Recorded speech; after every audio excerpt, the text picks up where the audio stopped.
So Vera, first of all, congratulations on all the success behind this series. I would love for you to take me back and talk to me really briefly about how this project initially came about for you. Yeah.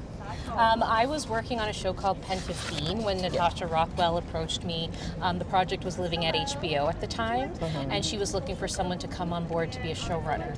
Cut to a year later, and the show now lives at ABC Hulu. She approaches me again, and this time the timing works. And what she didn't know was that I was also thinking of her many miles away, because I was like, that's the project that kind of got away. You know, like it's one of those ones that I was like, I wish I could have worked on it, and then it came back around.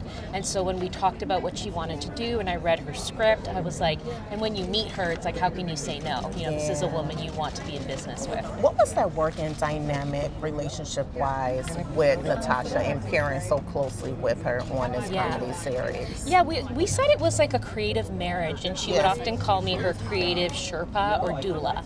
So it really was bringing her vision to life. And I was the person to push and pull and dig deep and kind of make sure that we had a series that could sustain itself over 4 seasons. And sometimes that revolves around pulling something she might have wanted to have earlier, pulling it back later, or just kind of asking questions of like, well, what are you trying to say here, and bringing it more to the surface.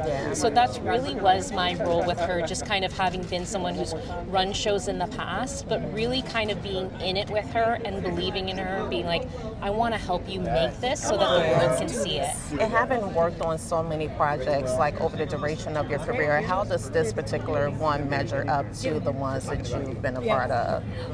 I feel like my very DNA is also in this show. You know, sometimes in a show that you feel like, you know, you are helping, but she really made it a space where I see myself in Melissa. I feel like my stories are in this show, and she really made it an environment where it was kind of collaborative in that way.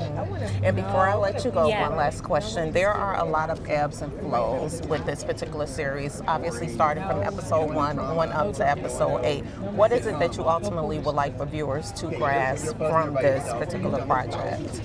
To me, like the highest mark is something that you're like, I've never seen it done this way, and I can't stop thinking about it. That's what kind of the projects, anyone can like watch a TV show and watch a movie, but when it kind of makes you think at the sink a couple of days later where you're like, oh yeah, I never saw it that way, that is kind of always the watermark that I like to like reach for. I love that. Job well done. Congratulations Thank you so much. It was on everything. Nice to meet you. So nice to meet you as well, Vera. Okay.